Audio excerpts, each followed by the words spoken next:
So it was like. So you've been on vacation? I went to Africa. Oh, bring us back to see giraffes and lions and all that I stuff. certainly did. So it was vacation, not work. Interest was vacation. Yeah. That's true. There's a lot. It's about 50% animals, but 20% just other things, cultural things and sightseeing. So did you go with the, This- oh, for live? Do we have a quorum? Yes. All right. 2 o'clock? Or 3 o'clock?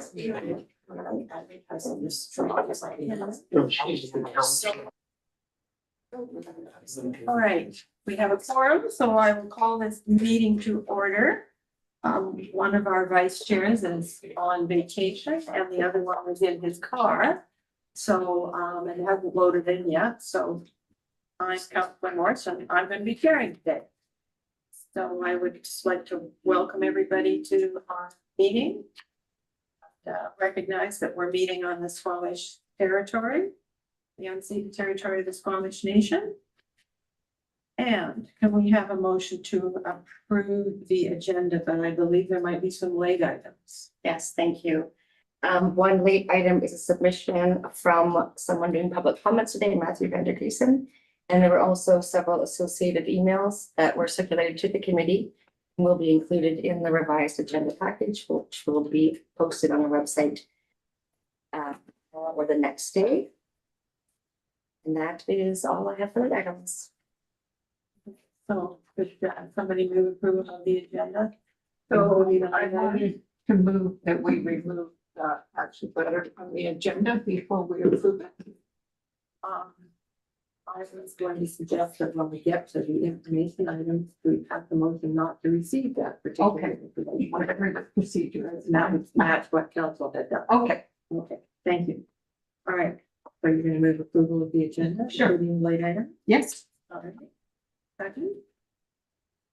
All in favor? I can't see whether anybody's voting on. I have a beautiful picture of a bird, which is much nicer, but you know. Let me see the thing. Okay, all in favor? Just a reminder that council members are liaisons on this group, so no pressure to vote. Oh, you want to see my hand? Yeah. Welcome, Alex. The minutes of our September 29th, 2025 meeting, has anybody got any additions, changes, corrections? Is anybody willing to pass the motion or make the motion that the minutes be approved or be adopted? I don't know. I wasn't there, so. Oh. Second, moved and seconded, all in favor? Okay. Second 7 minutes now. Second step.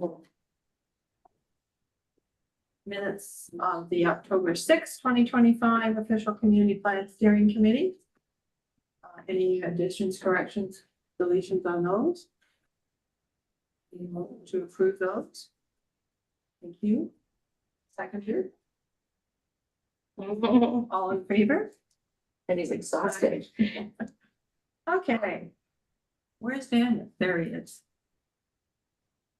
So we've got an agenda item here called the report on the McElhaney workshop. Oh, sorry, I forgot all about public comments. I'm busy barreling ahead here. Anyone check your phones, please? Person I've been thinking all of the morning has just called me back. So public comments. So we have Matthew Vandergriesen here to talk about green burial. Can you come up to the table, please? And if committee members or members of the audience would like some reading material associated with this comment, there's some material. Yes, and this is the handouts right here. Yeah. Okay.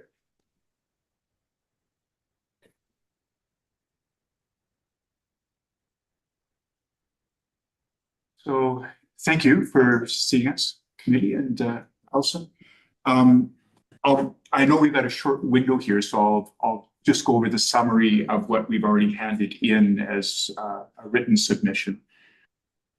What our group is representing here is an initiative that's moving towards having green burial available as a cemetery on Bowen Island. And so this seems to be a really perfect opportunity to include it into the OCP, which then would inform land use bylaws after this. As you can see from, for those of you who have the handout, the first part just gives a quick introduction to what green burial is about for those who don't know. And then in the second part, we've given some very specific changes that would be really useful in the OCP. And then finally, how this has been applied in the two existing full green burial cemeteries in Canada, which just happen to be in the Gulf Islands. And so cover very much similar kind of governance as we have here in Bowen Island. So if I go into the part A, first of all, the 5 principles of green burial as per the Green Burial Society of Canada is first that there's no embalming, that really what you're wanting to do is to not continue with the taking away from the environment to give back, so that you don't put chemicals that are not useful in the earth back into the earth. So no embalming, no unnecessary containers. So direct earth burial, for example, on Salt Spring and on Denman, they use shrouds, they use wicker burial containers. That is the kind of thing that's done. The third is commitment to ecological restoration and conservation. So on both islands in Salt Spring, they've put aside an area which is a old growth fir forest so that it will be protected in perpetuity. And the cemetery is embedded within that. And on Denman Island, they've worked with the Denman Island Conservancy to take a piece of the land that the Conservancy already has and to enhance it by bringing in forestation in the aftermath of the cemetery actually happened. So there's a real commitment to conservation in a way that is very practical and hands-on. And with that goes the fourth step, which is simple memorialization. So for example, in Salt Spring, they only use a stone which is found on the property and then gets engraved. And you can see example of that in the photo at the top of our presentation. And then finally, the fifth is that you optimize land use. So burial sites can be much closer together. There is a practice in green burial, which is an option, but is sometimes done. People who want 2 sites, instead of being buried together, that one gets buried a bit deeper and the other one is a bit more to the surface. And so there's lots of ways in which there's an optimization of the land as well. On Denman Island, for example, which is only open to people who are residents and have or own land on Denman Island, they figure that with about a hectare of land, their cemetery will last about 100 years. So it's a very compact use of the land. So how this would be applied to Bowen Island becomes quite obvious when you look at the standards that we have for how we want to live here in Bowen. The first one was that it has a positive ecological impact in the ways that I've just described, bringing land into protection, for example, that is sensitive. Adaptation to our unique ecological landscape because of the rockiness and the hills, of course, of Bowen Island. Approaches like has been happening on Salt Spring, where they actually are working on a relatively steep hillside and just putting pathways through the hillside amongst the trees, and then putting the cemetery plots within and around the trees just outside of the drip lines, means that you can both fit into existing land areas, and so you can avoid where there's a rocky outcrop, for example, but also because green burial is by its nature typically no deeper than about 4 feet deep, usually 3 to 4 feet deep. It means that there are many more instances within Bowen Island's ecology where it's possible to put the green cemetery in a way that is not disruptive to the land, just in the actual putting in of the cemetery. And so, of course, finally, the protection of the land in perpetuity. If I go into the part B, I won't go into all the specifics of the changes, but I'd just like to highlight a few for you that then I invite the committee to consider, which is if we start with the vision statement that we think of the well-protected natural ecosystems and green systems and green spaces, that it fits quite well to add that we actually add in with that where land is created as a green space in perpetuity, we could add including memorial gardens and green burial locations. And then it gets more specific in our proposals to, so how would that look with forestry management? That we would add in designated areas for natural and green burial as a complementary adjunct to forestry around rural use. Once again, to be able to add green burial into rural use, which is the typical designation that's happened in the two instances in the Gulf Islands. And finally, around the parkland, that the acquisition of land or existing parkland for green interment and memorial parks purposes means that what we're really envisioning is that there are many different instances of land use on Bowen Island that there is actually quite a good fit for a use of a green cemetery. And then finally, I'll just give you a little bit of specificities around what I already mentioned about Salt Spring and Deadman Island. In both those cases, the existing Islands Trust OCPs that were adapted for those two islands really do the same thing that we have here on Bowen Island, which is to really put a premium on the green use of the land.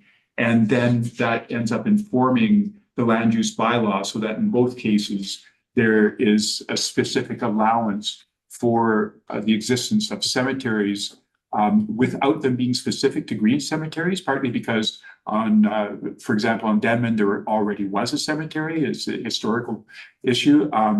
And so what we're suggesting here is that rather than saying more broadly that cemeteries are a good idea, which might be an argument, but rather we're saying what fits more specifically for Bowen Island is that we make allowance for green burial cemeteries, and that would be the kind of designation that we would be opening up to with these adjustments to the OCP, and it's informing of the land use bylaw.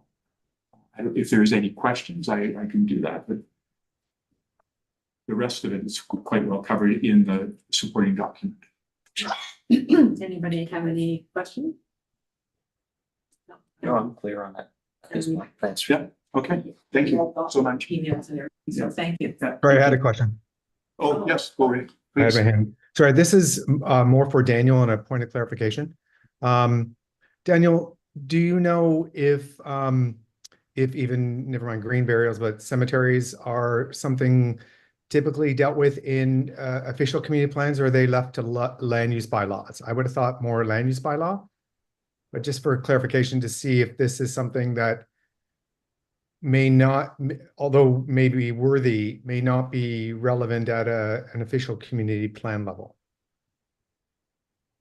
Sure, thanks, Jim. You can hear me? I think I would say offhand, I'm not sure offhand, and so I'd have to look more into. Okay, maybe that'd be worthwhile looking into, or at least knowing where within the municipal process this would be best addressed. Yeah, I can answer that question, which is that throughout BC at this point, there is typically not a specific mention of cemeteries, let alone green cemeteries, in the OCPs. But we felt that it was important that we start getting the green cemetery use on the radar, and specifically because it's such a specific response to some of the overlying views of land use that sit in the OCP, that a mention of it within the OCP might be a very important directive when it comes down to drafting land use bylaws. So although it has not been done broadly to date, it seems like it's a very good point at which we might start to enter into that discussion of adding it in. Thank you. Thank you. Thanks. Our next public comment is Peter Frinton regarding the land use definition R. Thank you. The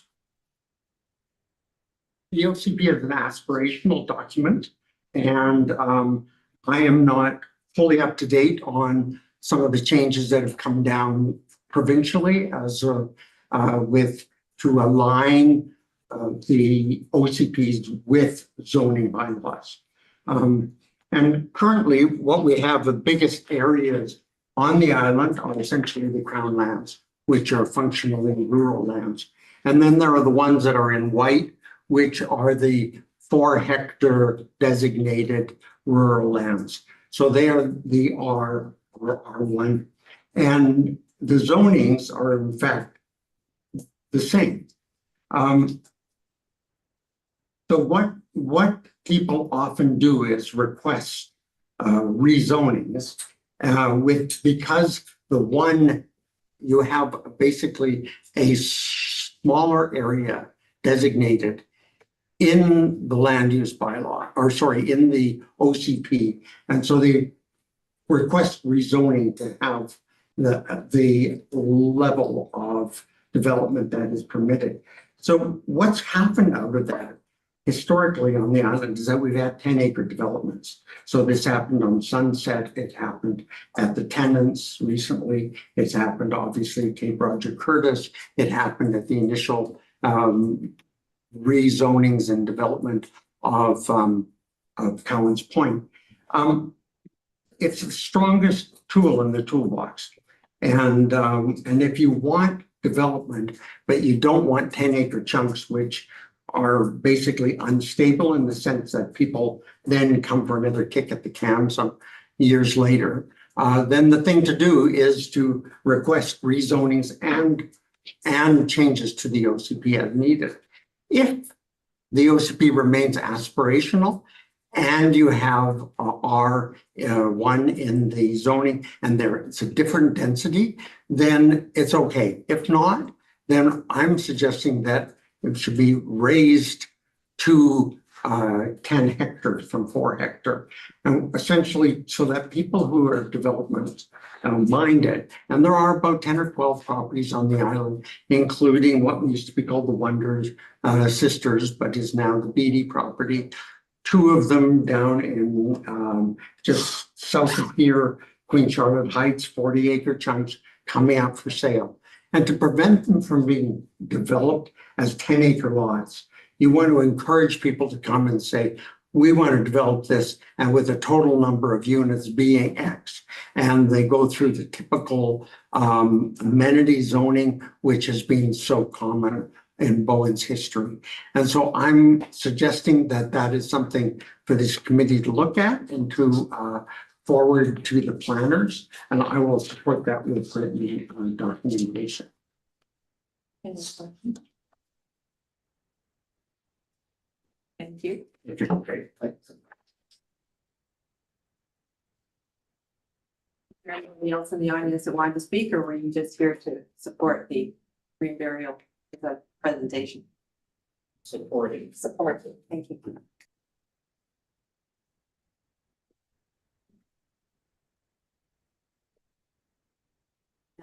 Now I'm back on track with the business agenda. The report, for those that weren't here at the last committee meeting, a little bit of a summary on the workshop we had at the October 6th meeting. Really, I think you and Betty were the only two you guys that were here. Glad you want. Jim was here too, so. Yeah, I'd love to So hear a summary. a quick, Thank you. Thanks. quick summary rather than just what you read in the minutes. Is there anything that pops out from Melanie or Jim's memory that we should? The summary is fine. Activity worksheet personally. Anybody else?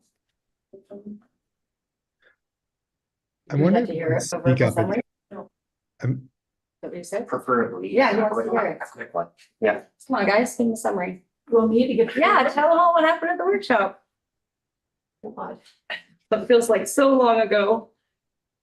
We did write a draft. Or Jim, do you- resolution. Yeah. Jim, have you got some comments that you want? Can we bring up the Mhm. PowerPoint and then we'll go through the slides, because I think the slides. I'm having a bit of difficulty hearing in the room. What was the ask? Oh, are you having trouble hearing me, Jen? Yeah, just that was better. But Okay. before it was maybe, oh, okay. Sorry, I've got a bit of a froggy throat, but so I'll just try and project. First of all, vision statement, right? Oh, sorry, the slides, I've got the, I'm fine with just the summary of the contents and what we discussed, the discussion items, that's it. But I definitely don't want to see the workshop. I know, but it just helps He me needs it. remember. Yes. What I said. It helps me to Fair remember. enough. Fair enough. But we started the conversation off with a discussion of the vision statement, correct, right? Yeah. Yeah, and we all felt it was too wordy. Is that a fair statement? Actually, I Yeah. thought we started with the linking the sustainability development goals. Wasn't that the workshop? that's what we're talking about. So I'm just curious, I read the documents. Yeah. On the policy, or sorry, principles and the vision. Those ones, are those prior to the workshop, or were those the outcome of the workshop? That was what we were presented with, and that's Okay. what formed the discussion. So Ah, All right. they put forth a draft statement, a vision statement, Yeah. and asked for our feedback on it. And it was very condensed. There was a lot of material that I felt Okay, Was being very presented. Yeah. And so I think there was feedback that definitely for the vision statement, that was, it was a start, but needed some more Okay. work. Is that a fair? that And itself then- is very helpful, because I read those documents, I'm saying, I'm sure I hope that's not the outcome of where we So- sit today. So that's, I think that's what we were, that's exactly where we came. Presentation they made. Okay. And then Fair we enough. moved quickly on to how do the UN Sustainable Development Goals fit within this? And we were given an opportunity to try and link that with different, Sorry, am I too fast or too slow? if you go back up to the We had to try and draft the activity number 2. So we, oh no, activity number 1, which was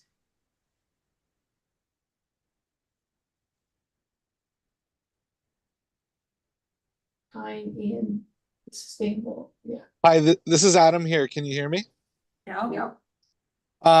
Glenn, I described it in one of those emails, and what they did was they pulled out which goals which would be relevant at like an OCP level. Yeah. And then we worked through them from like a high level to like what they would be intended to do through policy, and then getting to the point of like what would draft policy language be. So I think the exercise was kind of intended to like help us work through what kind of high level policy would look like at a more granular level. Yeah. And of the different UN goals, it was those ones that could be potentially actionable in an OCP. Yeah, okay, no, that's helpful, so. Thank you. Got access to those. Okay. Okay. Are we doing a little quick switch here Quick before we switch get going around. on to the Yeah, but you've got 5.1? So Daniel is, connected.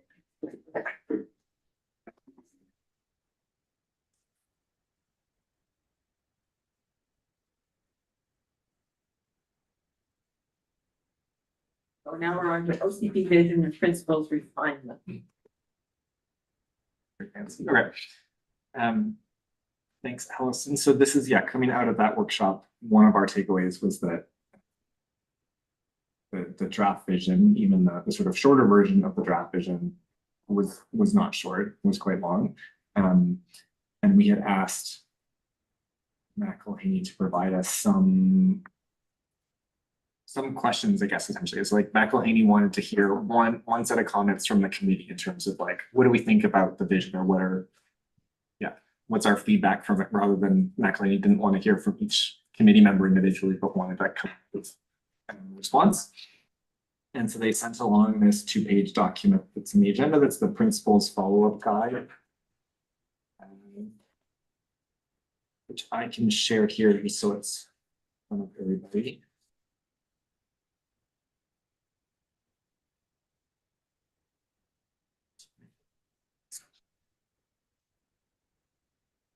And, all right.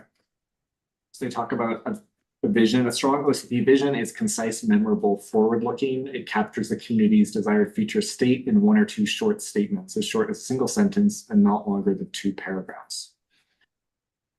To refine the vision, ask how can the statement describe what success looks like 20 years from now without trying to list everything we want to do? Could a resident, staff, or council member easily paraphrase it in 1 or 2 sentences? Does it reflect the unique spirit and identity of the community? And I think that's something we talked about at the workshop too, this idea that like we have a vision of the OCP, that's something that like the mayor can then tell people in a meeting, this is our vision. We have a new OCP, this is our vision for the community. And then the principles should act as guideposts for decision-making. Well-crafted principles are concise, clear, and action-oriented statement that guide how the community will pursue the visions. Prioritize clarity over comprehensiveness. And then equity check on the next step. So please review the draft vision and principles using these prompts as a starting point for your own reflections. The goal is not perfection, but consensus. A version everyone can stand behind is a fair and accurate expression of community values. Then let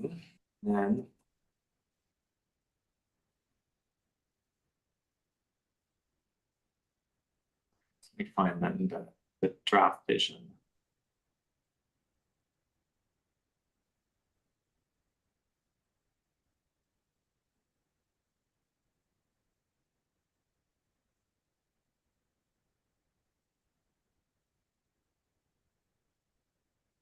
All right, so this is the draft vision that had come to our workshop.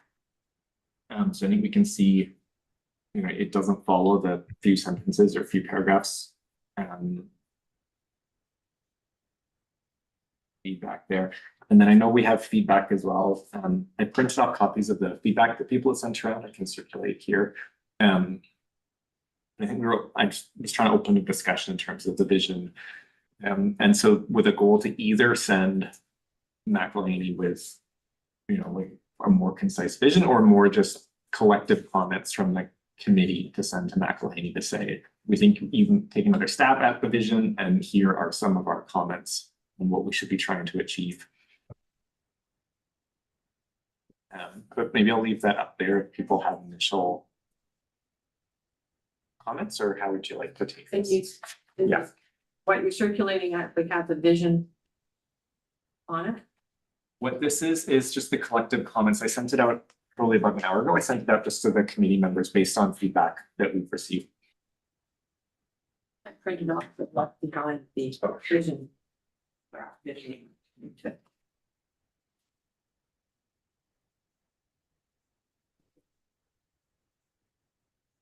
You did print it. You did print it out already? Okay. Yeah, that's. How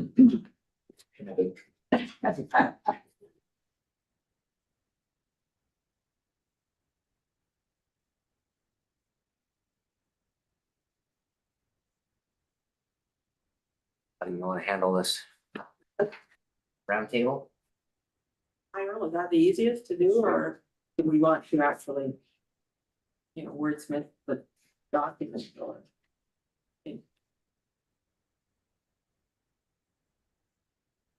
I think our approach in the past has been more offer general commentary, but Daniel and his team kind of wordsmith it. All right, you can go first. Okay. Found it still too long. I also found it kind of repetitive. My attention was on particularly the development component. Growth to follow green development principles, including nature-based solutions for impact design and water efficiency systems. But earlier we already mentioned looking for it. Guide development with practices that protect land, water, and biodiversity. So finding it virtually saying the same thing. So I found similar comments for the principles as well. I found it repetitive. I think it can be condensed. The other word that regularly catches my attention, which I personally feel we perhaps want to avoid, is housing will be affordable. That's always a debate. And I don't know if we need to say it's affordable. What I think we need to focus on is just saying that we want to provide housing for a diverse range of income levels or choose Yeah. the words, but I personally think we should avoid the use of the word affordable. So those are my opening three comments. I'll go with Adam's markup. On top of my green version. The question of if we're a rural community has come up quite a few times. And I picked it up because in our what we heard survey, it came up a ton of times very passionately, which suggested to me that aspirationally, people still want that to be our identity. And I thought it was worth a conversation. Adam also asked about, should we mention we're adjacent to Metro Vancouver? And I agree, but I think we should also acknowledge we're part of Islands Trust. And probably the House on Biosphere, which would be new since the last one.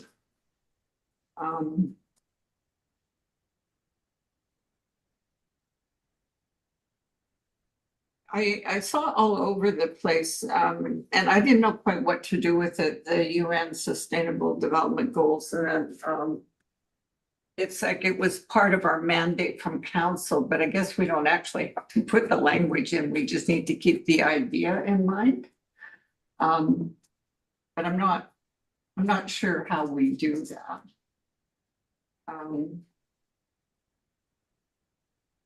Under economies, Adam sort of questioned, what do I mean by nature's unique wellness attributes? And that was kind of a placeholder for, I think, that whole field of everything from yoga retreats to Airbnb as a place to relax and decompress to drum circles and whatever.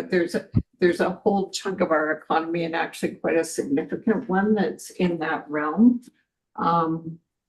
So when we talk, and there was also in the What We Heard report, a desire to see the cultural and artistic nature of Bowen recognized. So I think what we're doing with economies maybe could do some wordsmithing.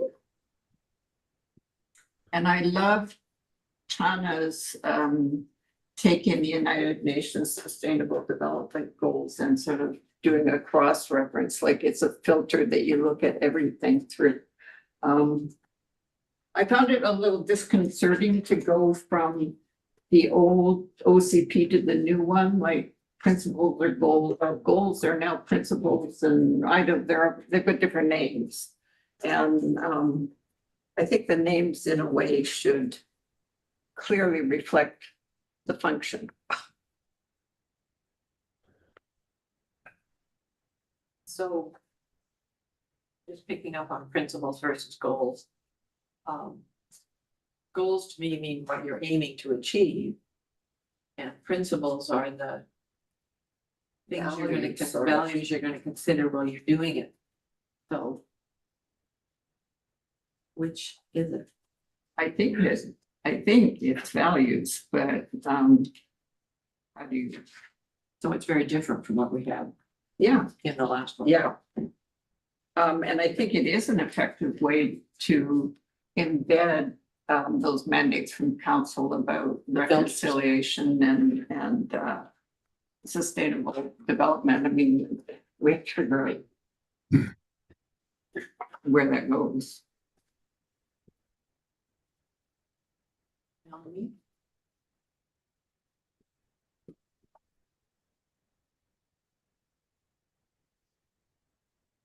It's Fritz here. I found this one thing kind of strange. Transportation will be safe, connected, low emissions, and inclusive, but that's not like a vision statement. That's just implementation. I mean, everything has to be safe, everywhere. Everything have like it doesn't make sense to me. It's already captured in the West.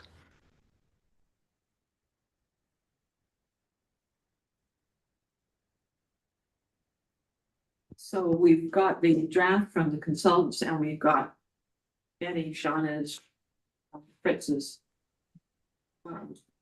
And Adam, yeah, Adam's version, so. Maybe what we should do now, is thinking about it, well, Mel was thinking about what she wanted to say, is should we be separating the comments on the consultants and then saying, these are things we'd like to see instead? How long do you want this thing to be? I think the vision should be as short as we can make it. Yeah. So what, 4 sentences or what, like? I'd like 4, it's longer than that right now. We might be able to pull it as 4. Are we going around the room? Yeah, Or, Melody's next, sorry. okay. Just don't forget about me up here. I'm not. Okay. I'm just wondering, do we start to give ourselves some parameters? Like, I mean, I think every time I read one of these, I think, oh, there's good bits. But if we want 4 parts. One thing I don't see in any of these is, to me, this is all about trying to build a community. And how do we link it back? All these are components of building a thriving community. That's, to me. Okay. But I don't get a sense of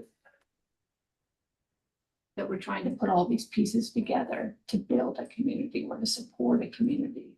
So would that be? That's the one thing intro? that's what's missing for me of all these versions. That's, So would that be right at the beginning as like the introductory sentence? to me, it's a goal. Oh, okay, so It's goals the are, but it's the overarching vision for, to me, is bring all these bits together to support and help grow a thriving, healthy community. Right, so McElhaney said the vision is the big picture, long-term aspirations for what the community wants to become. You're saying that should be. The idea of a thriving community is that vision, is that big picture aspiration, like is included in that. Yeah, and all these different parts support a healthy, thriving, sustainable community. so take a shot at it. This isn't my forte. It's, but I'm wondering if do we say it's gotta be 4 lines? And then we need that introduction sentence, right? Bowenon's a small, friendly, rural community that looks like, there's that. And then we need 3 others.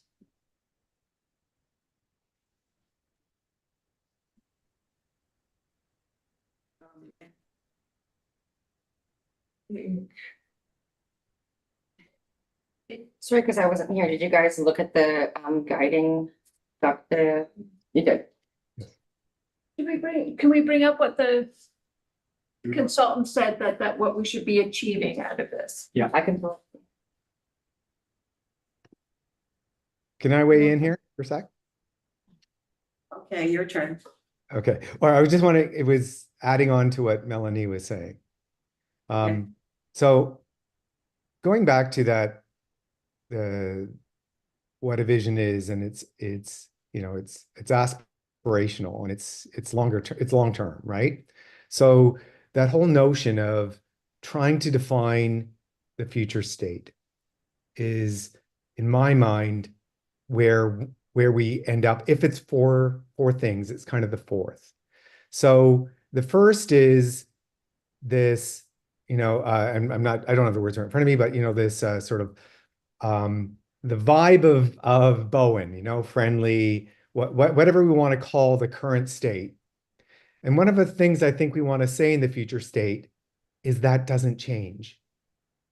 And so matter how much we grow or how we grow, that there's elements that we still want to stay the same. I'm not wordsmithing here, but I'm just going sort of where I would like this to be something that we could all remember, and it would be real clear about where that goalpost is.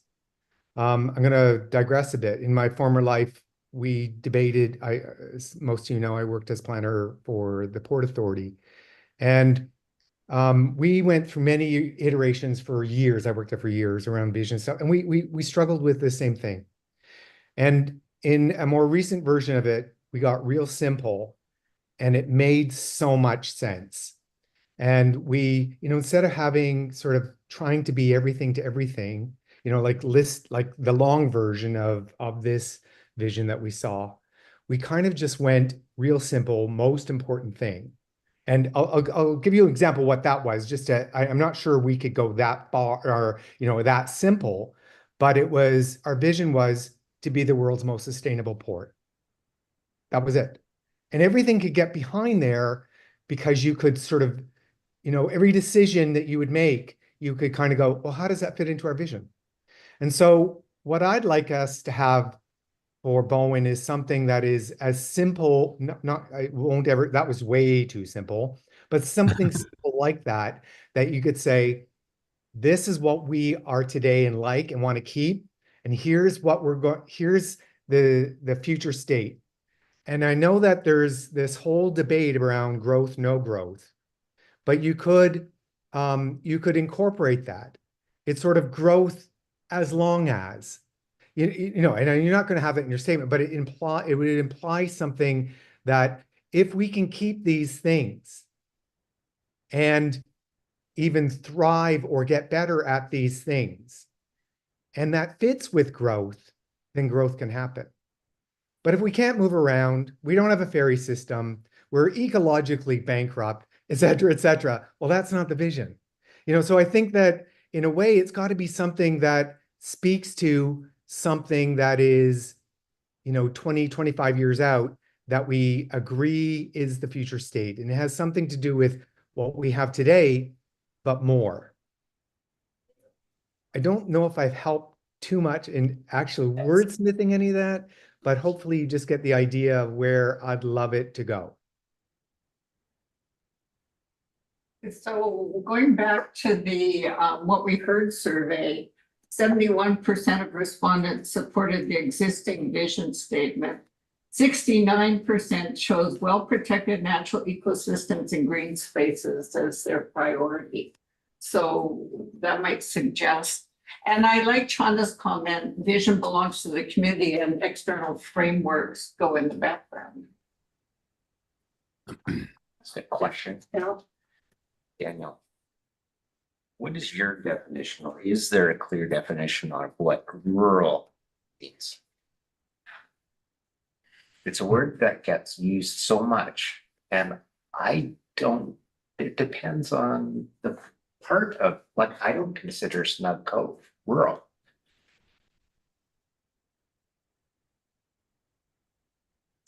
Yeah, I mean, low population density, low services. Types and uses. So yeah, is Bowen rural? I mean, I think it depends. It's like continuum. I used to live in Kitimat, which is not rural. It's remote, but not rural. It's very suburban. And you go outside the areas are so, we don't have some of the classic rural characteristics we think of somewhere that's further removed from an urban core. It's huge areas. I just wrestle, I pose that question because it's used so much to define Bowen, and I question whether it's being appropriately applied, and it's truly what we want.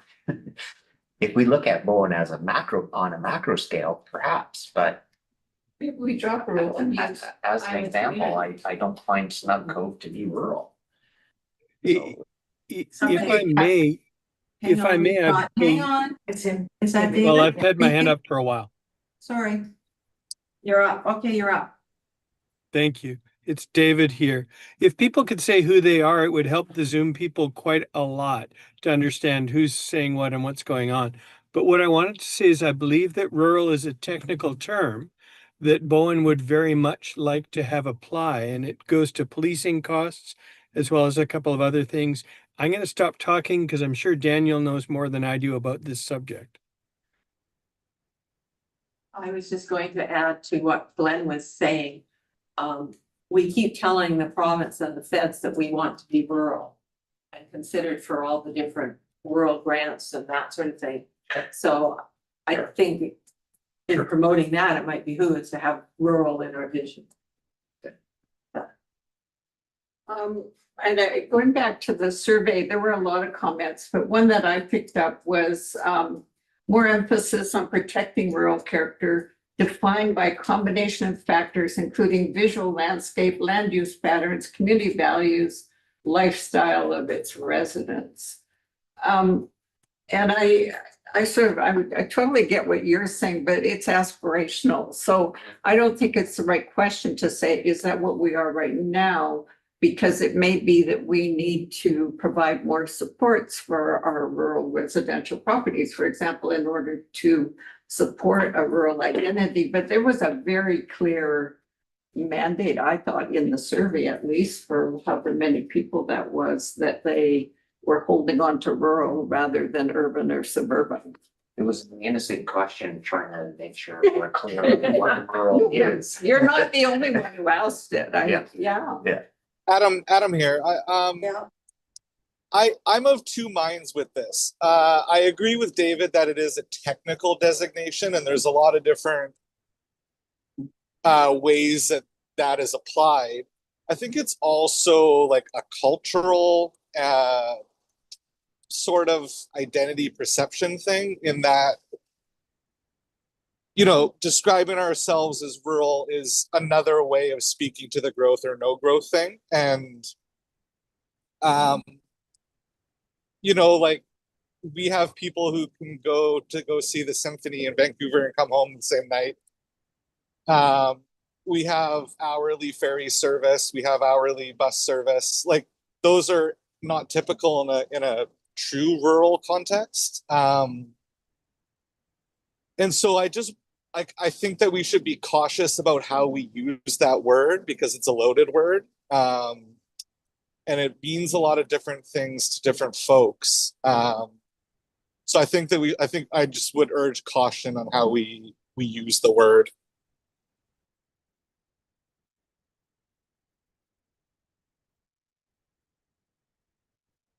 Anybody else? Daniel.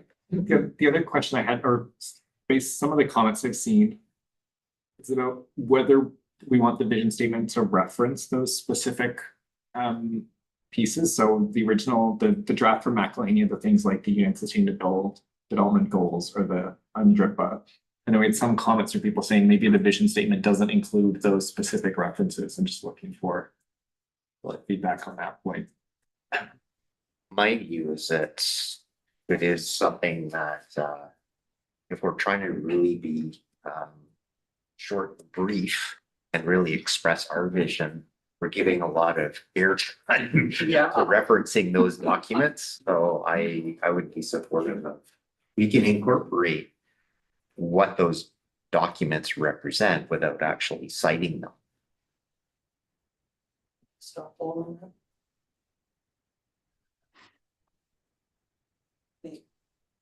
So Jim's gonna send Jim, a no from Glenn.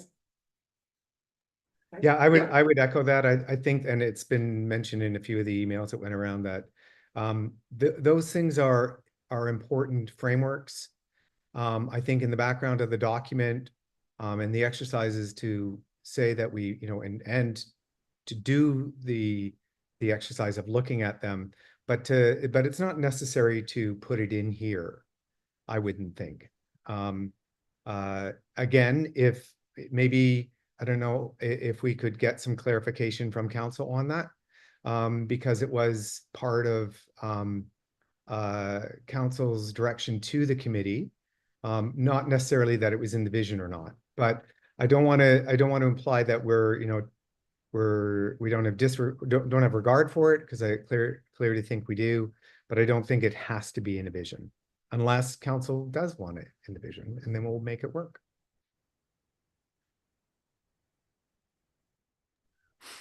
Frits? okay, Fritz.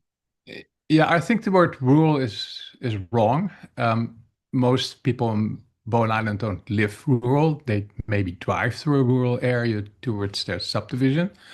But I think most people will agree that they want to live in a whatever, however you phrase it, but a green environment. They want to feel like, what's Bowen? Look out of my window here and everything is green.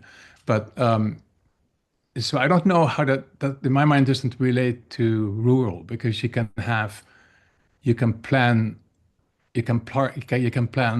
Snow Cove and make sure that it fits as well as possible within that green environment. And I think most people will be happy with that. The word rural is used because it's used, like maybe we should just avoid some of these terms and try to describe better how people see themselves living in a changing environment. I find the word growth also something I would rather avoid, because in my mind it's more change that happens in the future. And it's not just growth, it's the most negative way to look at it, because you can actually grow, or you can by improving the environment. Like if you see every tree that grows on Bowen and they're all hemlocks, and it's not necessarily the best result, it goes on and on. You may remember come from the Netherlands, and a lot of huge infrastructure work is actually done with the intention to improve the environment. So like we have to decouple that in my mind. This, if you would just write how people want to live, what makes them happy, how they want to live, and what makes them happy, and they think about their children, and then somehow out of that will probably flow the vision statement.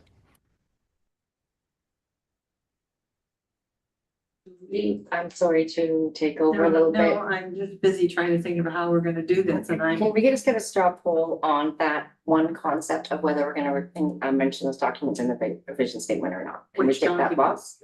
I think we've got to go by one.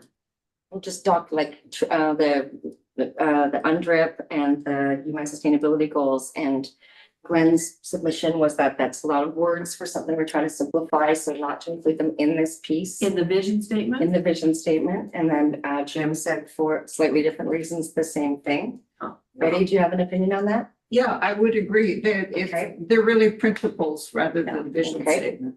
So 3 are not including them in the vision statement. Anybody I just- agree. I agree with not including, it's Adam speaking. I agree with not including them in the vision statement.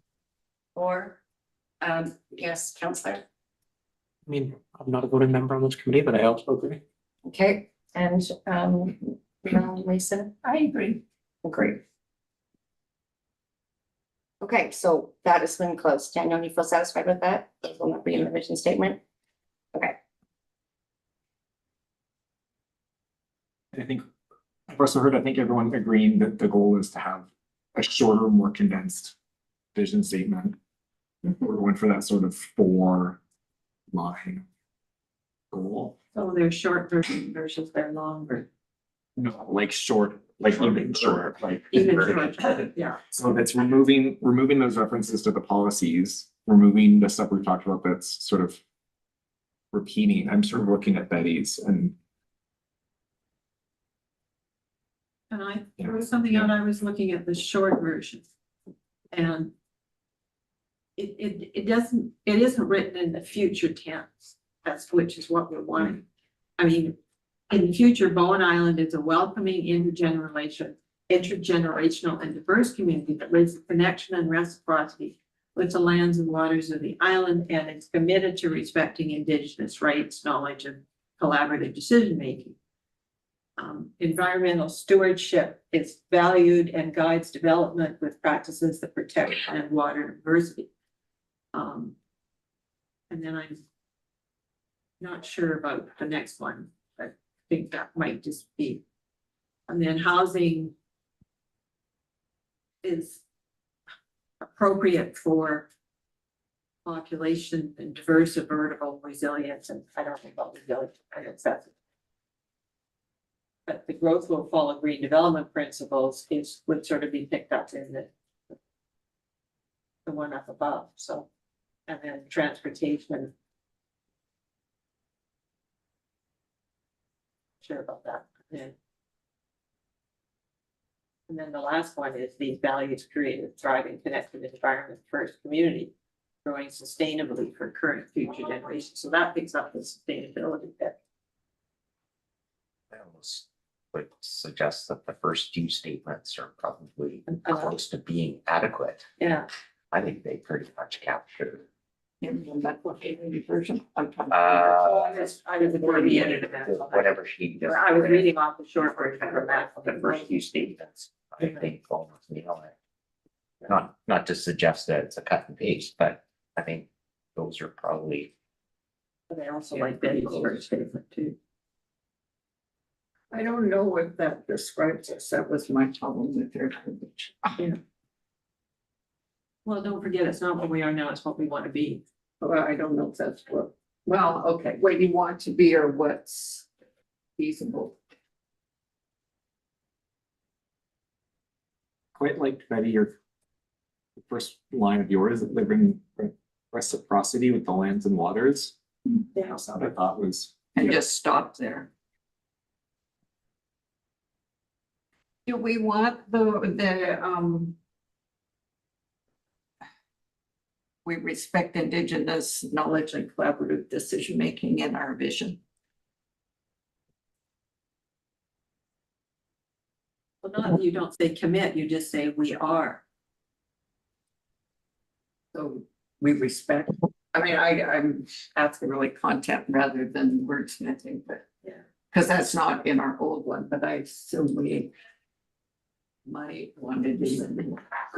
Yeah, I think that's input that most of the Islands Trust communities that are Yeah.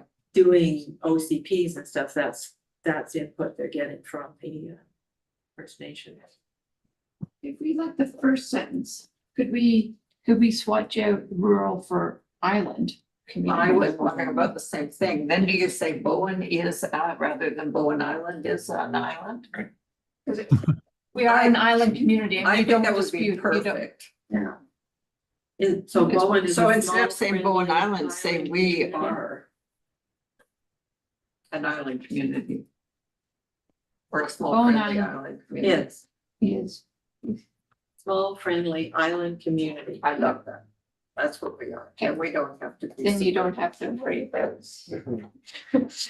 An island can be what it is. Yeah, Exactly. exactly. So it is what it is. It's not rural and all. Do you want to end it with Bowen is a small, friendly island community that lives in reciprocity with the lands and surrounding waters, period? Sure. And then you're not having to reference. But I like the fact that we use the Squamish name in the house sound. I think that, Okay, so with the gives lands us and place. waters of a Catcon South Sound. I think that then we don't need to necessarily talk about First Nation. It's implied, it's already Okay. captured in that. Oh, good point. I don't think we need the details of the UNESCO biosphere. No, take note of that. No, but we. So what have we agreed on? Bowen is a small, friendly island community that lives in reciprocity with the lands and waters of a Catcon House Sound. I like that. Yeah, me too. Okay. So then we don't need the second bit, the second phrase. You'll let that go? Thanks, so yeah. I sort of feel like whatever we're gonna say about ecology should come next, because that seems to be the big priority. Well, I like the paragraph that starts with growth follows development. etc. But have we defined what green development principles are? I think. Well, I think we're defining it in the sentence, basically. Nature-based solutions. Or do we go back to the McElhaney statement, which would say Bowen values environmental stewardship and which guides development with practices that protect land, water, and biodiversity. I think that's passive, but I think it's appropriate. It's more understandable. Okay, why don't, as a placeholder, why don't we just say an ecology statement? okay. And then we can come back and if we've got to say we're gonna, Is that a future ecology statement or just the current? Well, Is it's not, aspirational? a vision is an aspirational future. Maybe we're just pulling out what we feel are the important. Okay, Lines, yeah. yeah. So we've got I'm good with introduction. putting the important things and then somehow wording them in a, you know, in an aspirational or future state kind of way. I personally, I like the word stewardship because it implies kind of, you know, like an ongoing process where we're caring for these lands over time. Like if there's it's a good umbrella term. So we value environmental stewardship. Yes. I'm reading off the short version from that. So my attempt was these values steward social and environmental ecology through planning and land use management that fosters sustainable, inclusive, and resilient communities for current and future generations. How's that for a long sentence? Yeah. That's some good stuff. But Just a sec. So what are we stewarding, I guess, is the question. So you're, Well, that's the last paragraph again. Yeah. Yeah. my thought, like when I mean, the OCP is guiding a lot of different decisions, not just land Adam use. Speaking, David. Yeah, sorry, David, it's Adam speaking. The OCP is, yeah, it's providing direction beyond just land use management. And so I'm wondering, like, I don't have the drafts in front of me right now, but I'm wondering if there's a way to phrase that kind of like to what McElhaney said to us in terms of direction. Like we're describing the values that guide the decision making. So one of those is environmental stewardship. Another is, to Melanie's point, building community. Like if this seems like this would be the sentence where we would like kind of list those things that are most important for us. as an example, though, it's Glenn. I guess the introductory part of that paragraph, together these values steward social and environmental ecologies, or just that need some. That's changing words slightly, but almost those first few words seem appropriate for a vision statement. Because then it goes on to say through planning and land use. Well, that's getting into how you implement it. So that becomes into principles. Yeah.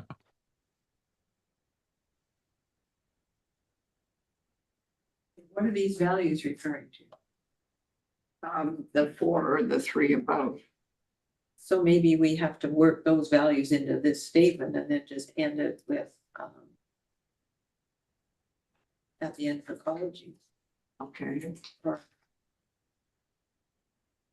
leave out the through planning and land use management.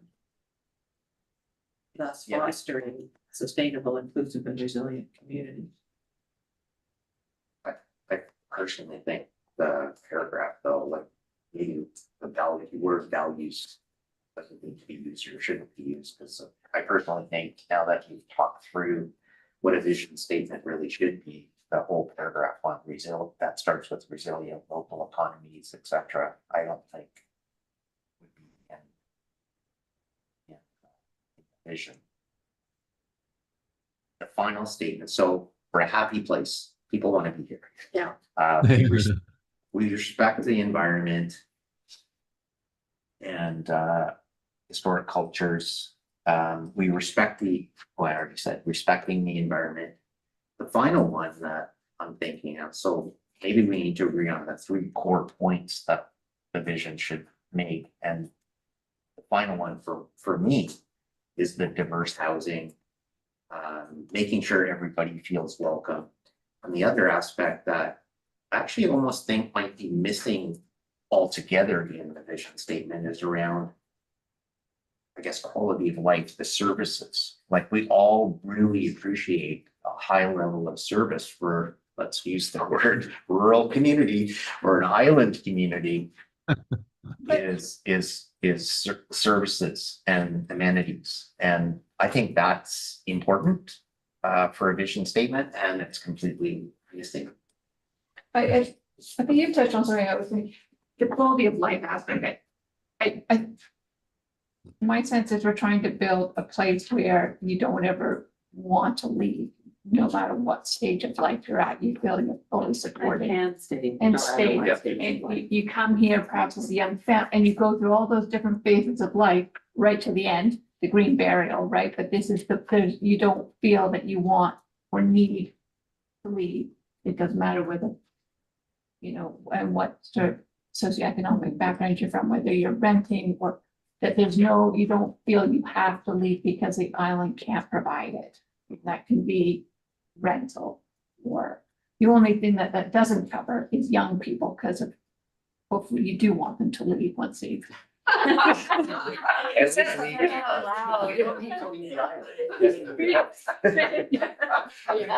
So one Unless it's suggestion. only a university, but you want to make sure that they feel welcome to come back again. Like you want that sort of circular thing going. And I think that's what I think we're trying to build, right? Is a place where you don't ever want to leave. Okay, so is that Adam? Yeah, I just had a quick follow-up to, I think that's a great way of phrasing it, Melanie. Like it brings me back to Glenn's earlier comment about like the growth part of it. And suggestion for a framing, like perhaps it's something like it's aspirational. So like Bowen will continue to grow in a way that still provides X, whatever quality of life, however you want to phrase that. There's a home for everybody of different needs, whatever, like however we want to phrase that. But like, this is the place where we couch both the growth part and then also like, what are those aspirational growth objectives? And then whatever other than, and the housing and the community part, like quality of life, whatever else we want to include there. Meeting the ongoing needs of the community. Yeah, like we've talked about growth being kind of like conditional on a bunch of things, like we can still get around the island or to and from the island in a convenient and easy way. We've talked about housing for a range of needs, like rather than specific about affordability. Like I think it's like kind of like being more specific about what it is that we want to see as we grow and change. Well, I'm looking at the McHaney one, the short version, and I think this one, we envision a future community with housing that is diverse, affordable, resilient, and accessible, meeting the needs of people at every stage of life and income level. Growth will follow green development principles. Again, we don't know what those are. Using nature-based solutions and infrastructure, low impact design and water efficient systems. So, but just that first sentence about housing that's diverse, affordable, and meeting the needs of the people at every stage of life and income level. I would suggest simplifying that. What I don't like in those words is specifying low impact development or okay, John, that's where I left out the second sentence. And design practices, like that's not for the vision statement. That's an implementation thing. So I go think back we to just the need to first limit it sentence only to then. growth respects the environment. That's the scope, I guess, of what the vision statement should be. So you're suggesting something along the lines, we envision a future community with housing that is diverse, affordable, resilient, and accessible, meeting the needs of people at every stage of life and income, and growth respecting development. Yeah, And the environment. in general, I'm Growth okay with respecting that. The only thing I would suggest adding is if it talks about housing, I would expand that to housing and services. Because, the health center, huge gain of our community. It's not just housing. It's other services as well. So the housing that is diverse, affordable, and resilient and accessible, and service as well as services that meet the needs of people. Yeah. Create the word services wherever you I think that's a lot of promises about housing. But it is diverse, so that Yeah. it's what you can afford or it's what's right for you on. Yeah. And you want to be affordable. I maybe you leave them out with resilient. affordable. People express it all the time, but I don't see that we can be more affordable than everybody else in Metro Vancouver. I echo or reiterate, I think we should just avoid the word affordable. Accessible, maybe. Well, I think resilience is also unnecessary So because just with essentially housing that is diverse. the building Yes. code is. period. Let's just, but why don't we, what I'm hearing is if we're gonna keep to our 4 lines, right? We've got the intro one done. We know we want something about environmental stewardship, green spaces. That's important to the moving forward. And then something about island life, which is supporting the housing, the transportation, infrastructure, all those. And economy, would you wrap into that? Well, so we got, if we leave economy for a second, Okay. that's our 3rd line, and then we need a 4th line. So I'm suggesting maybe we talk about a resilient community, and we could talk about, I'm not sure what that means. Like, is that Well, things that's- like the health center and well, I think we also need to have something that says that we're gonna be a community that's going to be adapting, to changes that are coming, right? We need to be able to be climate prepared. I'm okay with the word adaptability or adaptable. An adaptable community. I think we should avoid resilience, because resilience, I mean, anything you build, there's codes that will make kind of ensure that you're resilient.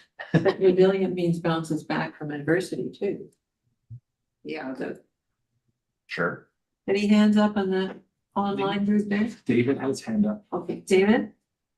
Well, David did have his hand up, but I think you've really covered what I wanted to say. I worry that if we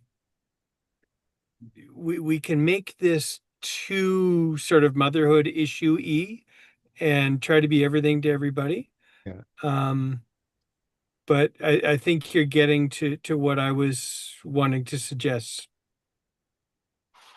Alex? Is it possible to get it read at where it stands right now? Because I'm trying to track all these changes. Oh, we are too. I've lost step. But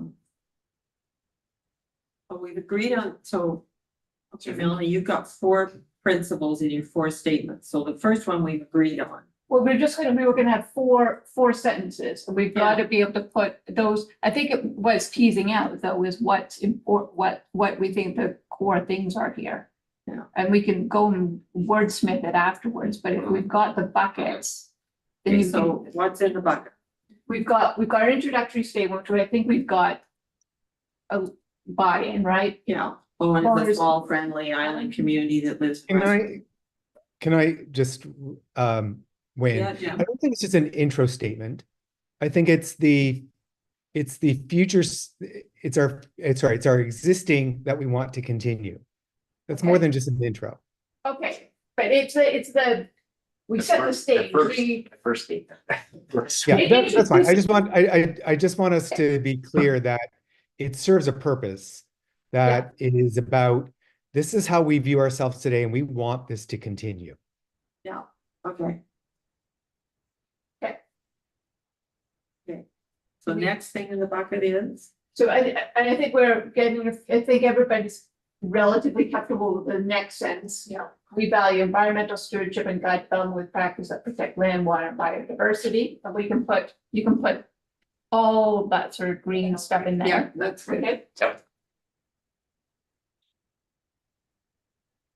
And then Melanie, sorry, I was trying to track when you were at, I think you'd said the third sentence being about development, but I'm not sure if I actually counted. Well, I think that the envision of future community with housing, so that puts all that housing conversation into there, right? And services. Services, Housing and amenities. services. Services can be transportation, it can be infrastructure, it can be community centers, it can be all those services. Why don't you say infrastructure then? Because services, because then we don't have to break out things like transportation, infrastructure, sewer, we can just say services. Yeah, and they could even be commercial services, like having a grocery store and. Exactly. Yeah. That's what my. Meeting the needs of people at every stage of life and income level. Yeah. And now, and now we can have the last sentence that wraps up. What did we leave out that's important?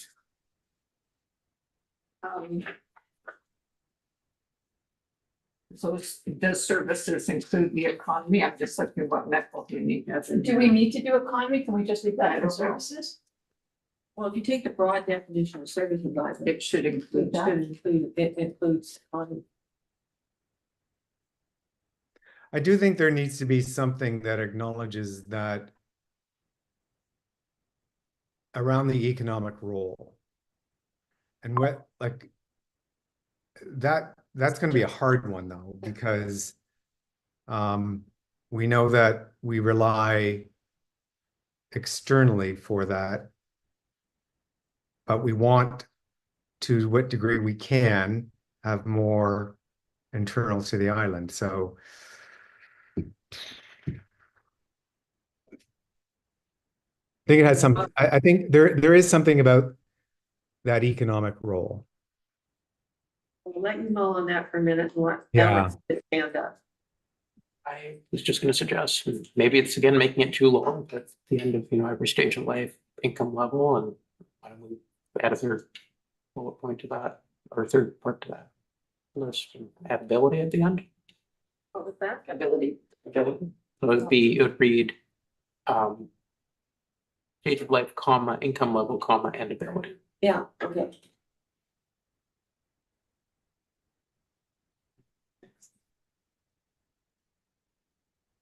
So as a conversation starter, we can, I put the resilient word in with local economies for both residents and visitors, honoring the island's history and heritage, celebrating rich arts and culture sector, and benefiting from nature's unique wellness attribute. So is there some? Like you.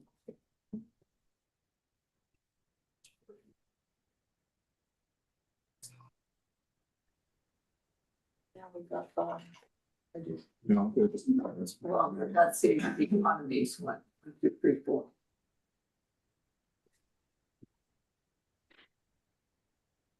As Fritz, I just wonder if there could be something about how well all these different aspects are coordinated so that the island in every phase of development is kind of complete instead of in a form of conflict. Like if you think about everything that needs to be done, it's not just you start building somewhere, or it cannot be too kind of incremental, or just like how do you do that with some form of harmony in how the island changes, so that at every, if you take a snapshot, a number of snapshots, that people are content and is not in a state of unbalance. Like now, if you think now there's a certain amount of unbalance that people are unhappy with. Transportation, housing, all these things are not really under control to grow or change, whatever you call it, at an equal rate. Fritz, if I might respond, I think that's kind of what I was getting at with my earlier suggestion of framing growth and change. Like we would seek the growth and change that does ABC, like the things that you're describing. Like that they're all primary considerations when council's making these decisions.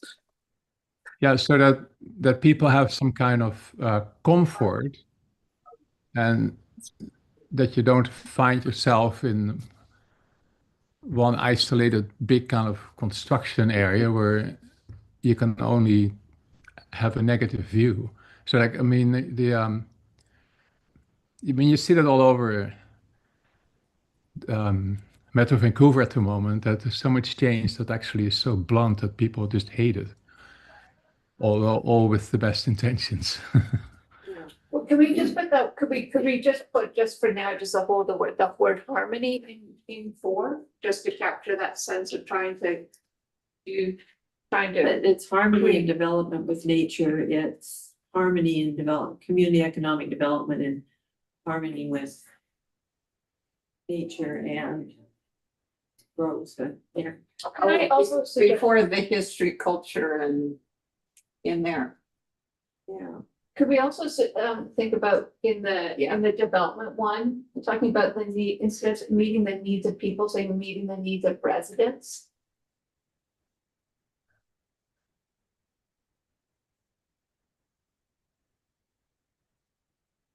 And I'm wondering about the word innovative in number 4. Because I think some of the solutions might need to be a bit creative and different in order, like, I mean, how are we gonna like, we take the ferry, for instance. I like innovative, actually.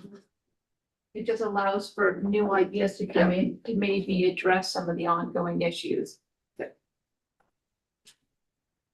But, I'm just trying to put some word, just We put like that on the business committee.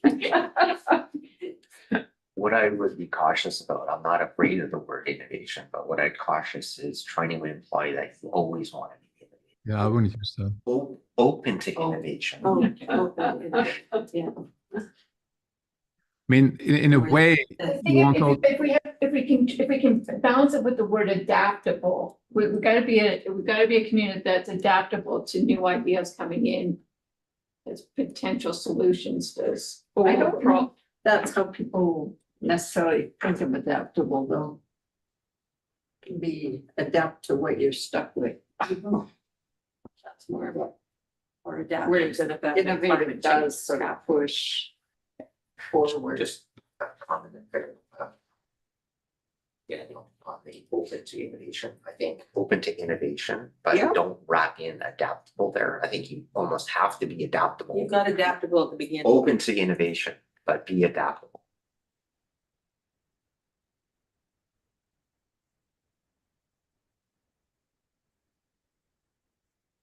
Oh, it's something like a community that lives in harmony, open to innovation and adaptable. With resilient local economies serving both residents.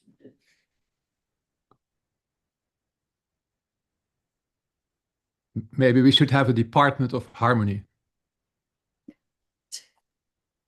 I also like, if we're trying to keep this concise, like Yeah, it's that sentence, is that going to be useful for council when they're like that we're like we're open to innovation? Like, I don't know if that's particularly helpful.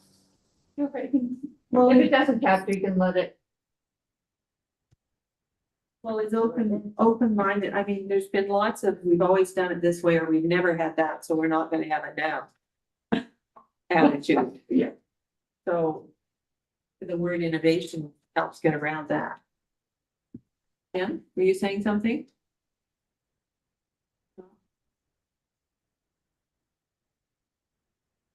Well, Daniel, do you have enough to play with? Great. I think I think, in terms of we have a structure for what we want to do, we've got most of those points. I think that's. I don't know if we need that less benefiting from nature bit on that one. Yeah, I think, yeah. It's very awkward. I do think we need we do need to mention arts and culture, I think. Yeah. And heritage, I think. Yeah, is heritage important is to there. people. Yeah, Honoring the island's history and heritage, so, yeah. maybe we need 5 sentences. Well, you could put adaptable maybe Yeah, up in the that's- first paragraph. And then maybe where resilient local could serve both residents, plus you could put the history, heritage, and the arts and culture in the fifth. I mean, if you said Bowen is a small, friendly, adaptable island community that lives in reciprocity. I think that we consider. Say that again? The first sentence, put the word adaptable up in number one.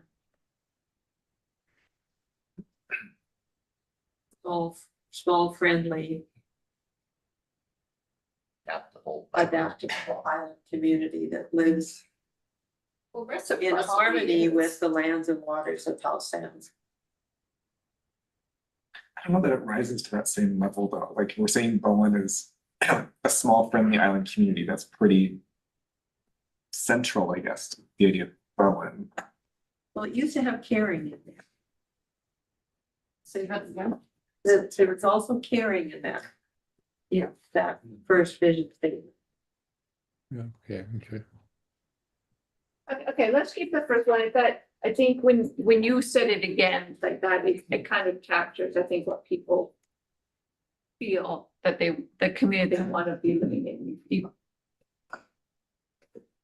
So to finish a thought on holding on what Wilson just said, I'd rather see the word caring rather than friendly. They can swap them. I want to keep a plug for friendly because of its historical character. Friendly Or we isle. could add caring. Which was the original one. Bowen Island is known and loved as a small, friendly, caring community characterized by. So we could. Let's throw- get into.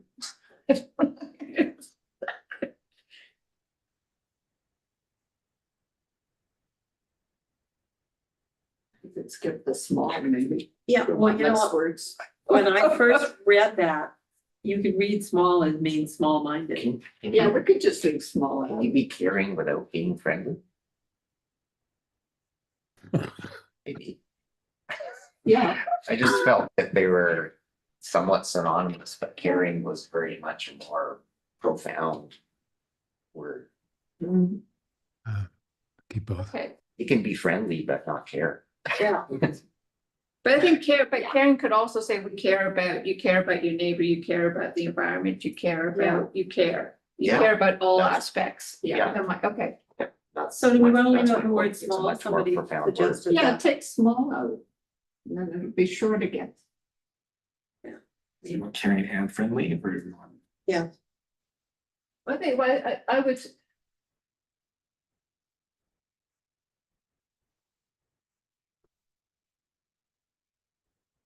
I mean, friendly also means you feel safe walking around the streets, things like that.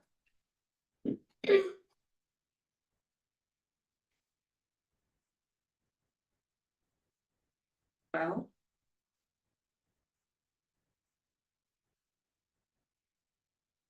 First three make sense, the fourth one needs some words.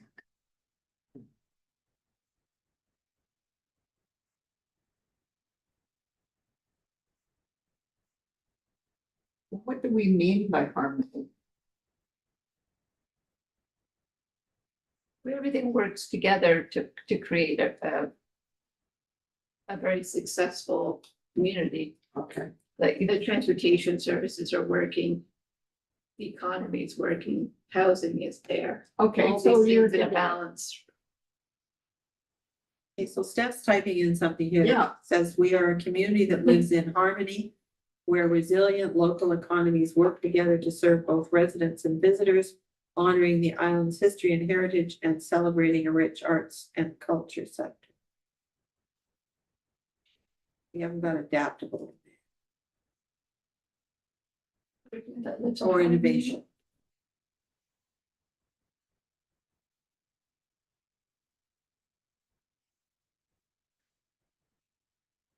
Well, resilient, this sort of goes with adaptable. I don't know how different they are. Said those were adaptable local. Resilience may be broader Yeah, than just adaptable. It includes adapting and innovating.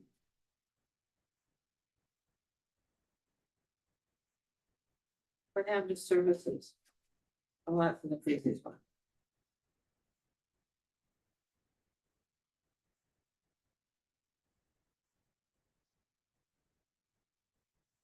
Do we need work together?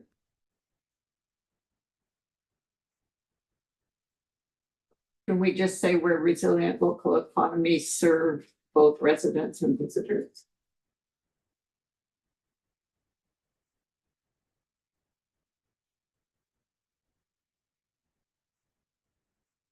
Okay, now with the open to innovation and adaptable, is that number 4, or does that apply to everything? So those are my notes about it, and then this would be the sentence that we'd. Yeah. But we haven't used the word adaptable and we haven't used the word innovation. But I think adaptable and innovation are rolled into resilience.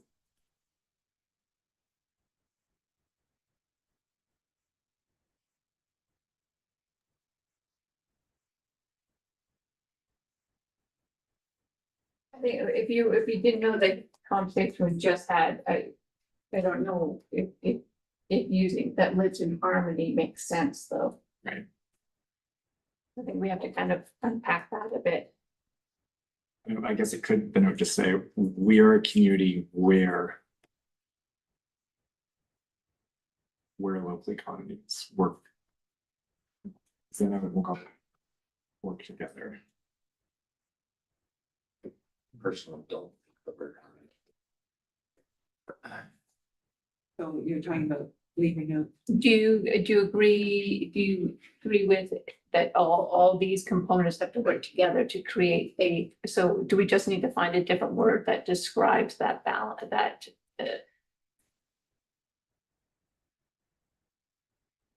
Well, we just, working now. Work in balance to serve both residents and visitors.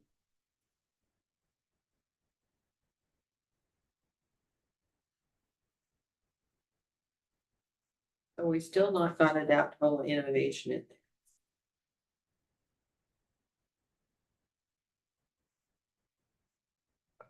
I'm okay with just resilient local economies to serve both residents and visitors. Me too. Be devil's advocate and wonder, yeah, Let's just got Daniel or Steph tidy up here for a minute. There's maybe that, right? I didn't know which one of you was. I realized your fingers had stopped, that's why. You take the first off, number 1. Oh, yeah.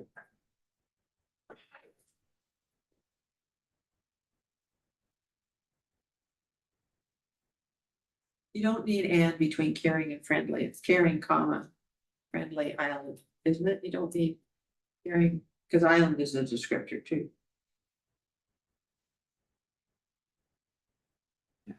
I'm wondering about whether we need to honor the island's history and heritage.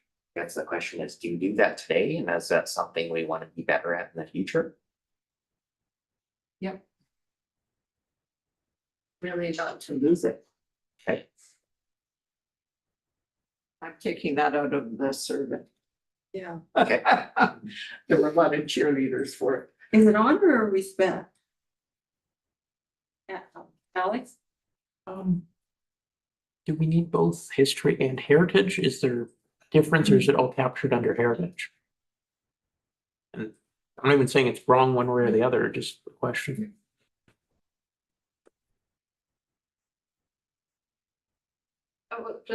We just use the word heritage on the island's heritage. Yep. Yeah.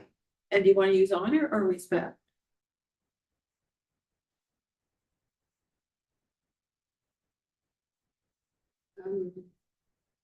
Value. We can't tell people to value things they do or don't. Yeah. To They me, might not value things, but they'll respect the heritage. to me, the word honor is more suggestive that you would hold on to it. Respect is, you can respect something, but not be prepared to hold on to it. Like,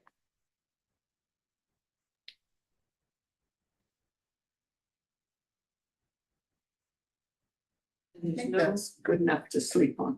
Can we, I just want to unpack that a tiny bit. Okay, Is there some hidden meaning there of honoring the island's heritage? Say it again. Is there some hidden meaning there? Is this meaning that, I don't know, it kind of makes it sound like there's some hidden old school meaning here that is not welcoming to people who aren't from the island's heritage. If it isn't, I'm okay. But do you follow? Kind of like honor our heritage. What's that mean? Is that the old boys' school, like all the original families here? What does this mean? or the First Nations, Well, that's different. That doesn't sound like that's our. the island's heritage. It's the old cottages. It's the attempt to right now to bring recognition to the role of the Japanese on Bowen. It's the steamship era. But is it worthy enough to go in our vision statement? I'm just going from, I sort of went through what we heard and said, okay, what do people really care about? Yeah, And don't get me wrong. I just don't want it to be looked at and saying, what's really behind this? Is this meant to be something else or? Yeah, anyway. It's everything that we put in number 4, they all kind of secondary things. I mean, you really studied the survey feedback. I need to go back and try to cross match. Did the local economy really come up as something super important to the community, or is it just something we've? No, I can't say that it came up in the survey that much, but it might be because of how we ask questions too. And also, let's bear in mind, we're not gearing something based on a survey as well. We're basing it on the task at hand and what we need to, what the folks around the room know will be important around our future too. The survey helps us understand, based on the questions we asked, what are top of mind for people. Doesn't mean to say that there shouldn't be other things in the OCP. I'll just put up my hand and say I would personally strike that comment about honoring island's heritage, but I'll go with whatever the majority wants to go with. If you want to talk about hidden meanings, I think it acknowledges that we've always had tourists and visitors, and like we're supposed to, and we haven't said that it was in the old vision, but not in this one, that we welcome visitors and realize that's part of our role. Alex? We did I'm in that. favor for keeping it in. I'm okay for it to stay, but I think it should be history instead of heritage. I think history is inclusive of the bad parts of it, of our and heritage kind of is like only the good things. And I think that The British. right. And so I think I agree with Jim, like having honor and heritage together like that is a little weird. And I think history is like a more inclusive, and it kind of acknowledges like the bad parts of our history as well, which I feel like that's a part of our history as well. Cool. The only comment I've got now is where we say we are a community, we're resilient local economies. I think we need to expand what needs to work in balance. It's not just the economy, but it's transportation, development, and housing. It's all needs to work. Yeah, in what balance. happened? Well, services are up. That's right. Housing and services. Yeah, well, we talk about that in 3, but here it's going back to it all has to work in balance. You can't have housing grow and not have like transport. It all has to work in harmony or balance. I mean, like an easy way to fix that would be like, we are a community that is resilient and that works in balance to serve both. Like, we don't have to specify what it is, like systems or networks or economies. So that goes back to sort of our current state and not future state? No. Like you're saying like in perpetuity, we are a community that is this. So I think it's speaking to a future state. Sorry, David just messaged me privately to ask if someone could let him back into the call. They did, Adam. Thank you. Okay. Okay, he's back. That was intentional. Screw you, You go Kristen. through a dead spot, didn't you? Yeah. I seeing as I grabbed the floor anyway, I really like that language about we are a community that is, and I think that is a statement that can be both current and a statement for the future.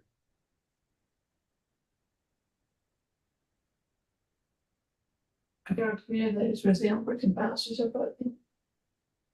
Yes, I think that. Okay, so that's a replacement for number 4 then? Yeah. So we haven't got anything about economies then. But I think we were just gonna say it's. That comes up, it's community that's resilient and works in balance. So if the economy can work, needs, you can put everything into that, but and that's what I'm saying, if you phrase it this way, every component, whether it's economy, transportation, housing, even just, that's to Oh, work. okay, to serve, yeah, it's got balance serving both residents and residents. visitors. Yeah. Yeah, like without specifying one, like you apply that sort of thinking to like everything.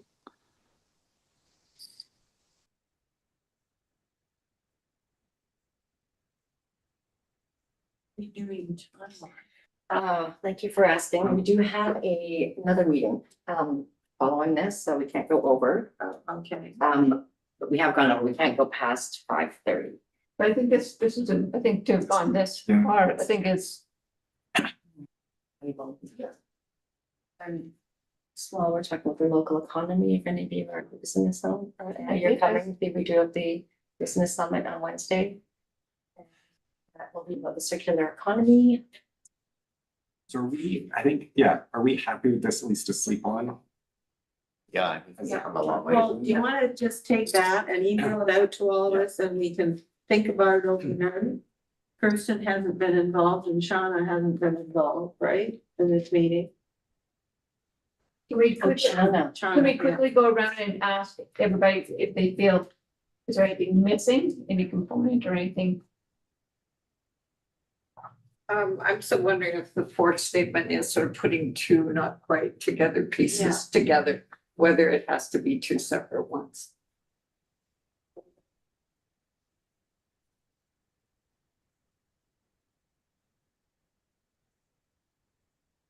Okay, so we'll send it around, everybody will think about it. And get back to Daniel by tomorrow. Okay. So we got a new business item called subcommittees and working group. Did you talk about principles though? Is that something? Oh, we haven't talked about principles. I think we may have whatever, yeah. Okay. Yeah, it's under 3 hours for that. Okay, Maybe we'll have a principles working group as well. And we're gonna leave this one. Okay, so just, sorry. So from that workshop, McElhaney had proposed. into the workshop. Yeah, Okay. proposed the different content areas. Are you here all right, David? Not really, no. Speak up, Daniel. Yeah, sorry, I'm trying to find my right slide here.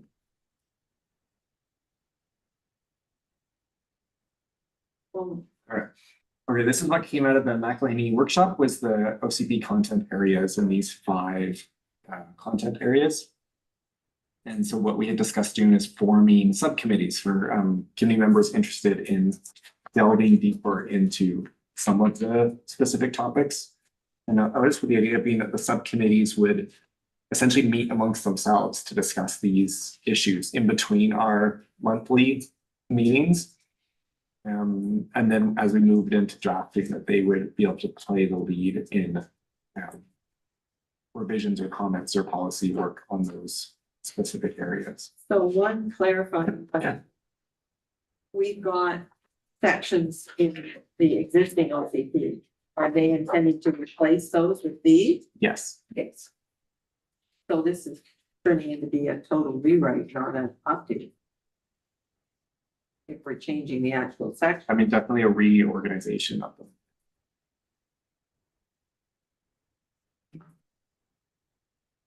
Is everybody good with those being the 5 sections of the OCP? Yeah, Alex? What are they?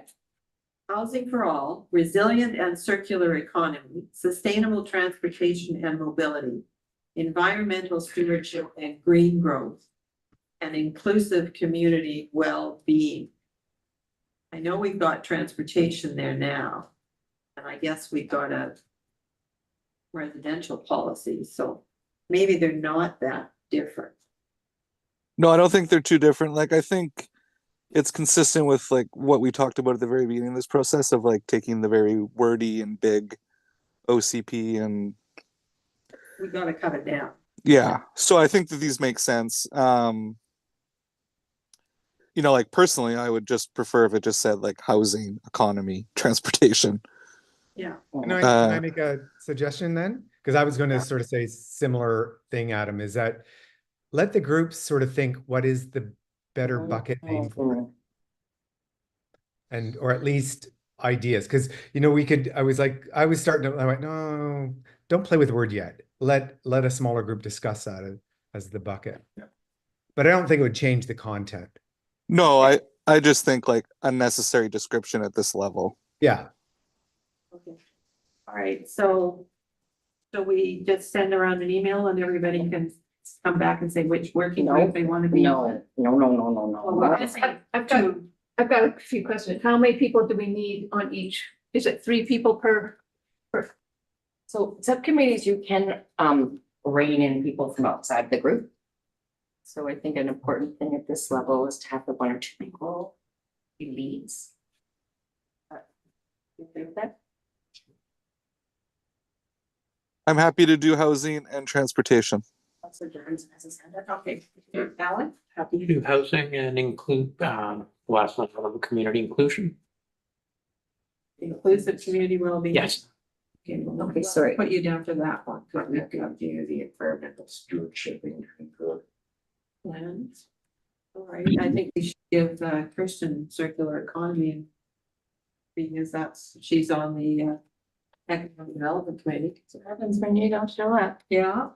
Okay, so I've got Glenn for environment. I'm sorry, can you say again, Councilor Jurgensen? He wanted inclusive community well-being. And I'll support on housing as well. Housing. Support as well, housing. There was someone else I didn't catch who wanted to take housing, like take the lead on that. I'm okay with that. So Adam, you said housing and transportation. Yeah, that's correct. Thank you. But I'm willing to be on that one as well.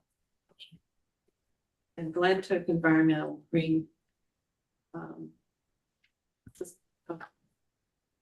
Next year. Yeah, look at that list. Yes.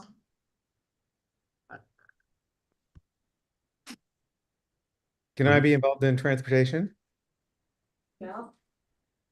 And if another one, like I don't have a second preference, if there's another committee that needs, I'm happy to do too. Okay. Yeah, it's Fritz. I'm interested in environmental stewardship and transportation.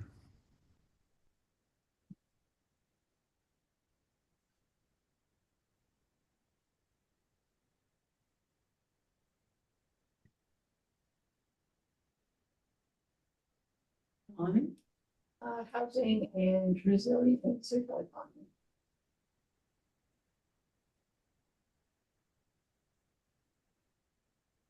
Betty. What do you need? I'd like to do housing and environmental. So we need more people on inclusive community. That's not my territory. So I was on the housing advisory committee. yes, There was a lot of discussion about housing. David's not doing housing, but David, chair what do of you the want? Birch Board. Well, yeah, I sort of think that housing is appropriate. I'm wondering if everybody should be on housing. It's a very big issue. And I think there's room for everybody that wants to be on it. But too many might not get us done. Yeah, let me go through it all and see where it all is, and then we can always Yeah. shuffle. let's just see what everybody's. But I think it's an important part of that Steph just said about being able to wrestle other people in together. Yeah, That's part of, it's an opportunity to get more Good voices. candidates Yeah. that could participate in. well, Chana isn't here, so we haven't given him anything. Can I just ask a question about the scope of work? So was there work around taking the documents like the UNDRIP and the circular economy work and like providing information, like connecting those to what's been done already or? I think that's, yeah, an initial point is even looking at. Yeah, the sustainability development goals and even the new Islands Trust policy statement. The draft one to say, okay, which of these policies relate to this area? And what does our current OCP say about them, or what is missing that needs to come in is kind of one piece of work that needs to take place.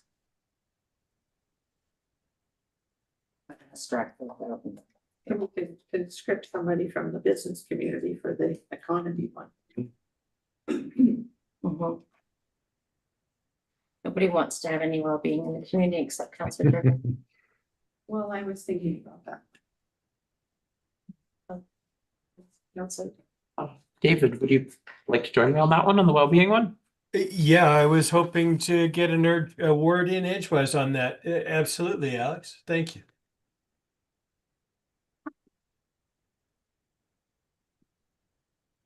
All right. We done that enough to send it out and everybody come back and say, yeah, that's what I agree to, or I'd like to be added to. Being as we're running out of time. Okay, so for housing, we have Alex, Adam, Melanie, Betty. For economy, we have Melanie and Kirsten. Little does she know. For transportation, we have Adam, Jim, and Fritz. Environmental, we have Glenn, Fritz, and Betty. And community well-being, we have Alex and David. I asked to be part of housing as well. Oh, sorry, I thought you were. There's some joking going around there. Okay. All right. And Shanna and who do we need to ask? Me again. I like transportation.